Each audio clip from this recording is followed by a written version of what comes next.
and welcome to Bodmas with Mr. D. So we're going to start off today by looking at what Bodmas means. So straight away, we've been talking about this for a few weeks now. It's all about the brackets. It's about the order we do things in maths to get the right answers.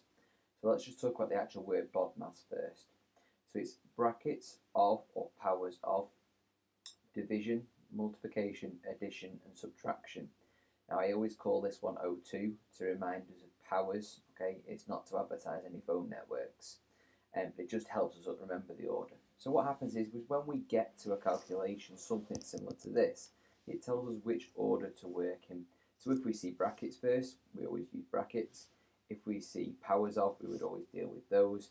If we've got any division or multiplication, they would come next, and then we deal with any addition and subtraction. Now we might end up with the bracket section over here in our calculation. That's okay, we still deal with it first. So let's see how we'd solve this one. So first off, we're going to start with B, which we're checking if we've got any brackets. We've got brackets. So 3 times by 4, 4 times by 3, either way, is 12.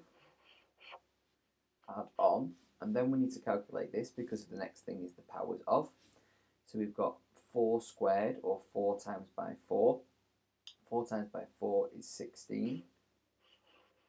And then we add on 10 at the end because we've got no division, no multiplication left, no addition. We're now on to addition and there's no subtraction, so we're going to add on 10.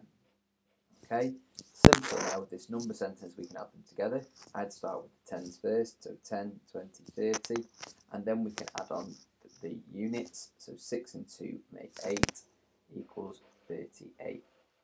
But remember to always put your answer back up at the top, and we've got 38. Okay, let's have a go at another question and see how we get on. So this time, very similar question, but we've got some division in there. Doesn't make any difference because it's still within the brackets. We're going to still remember the rules of Bodmas, so we're going to check if there's any brackets first. So 49 divided by 7, let's start with that. Well, we know that's a squared number. 7 goes into 49 7 times. And then we need to take off 2 squared, or 2 to the power 2. And so 2 squared we know is 4 because 2 times 2 is 4. And then we're going to add on 100. So let's now work this one out. So 7 take away 4 is 3. Add on to 100. 100 add 3 is 103. Make sure you get your place value correct. It's not 130, it's not 300, it's 103. And don't forget at the end to put your answer back at the top. The answer of 103. Over to you.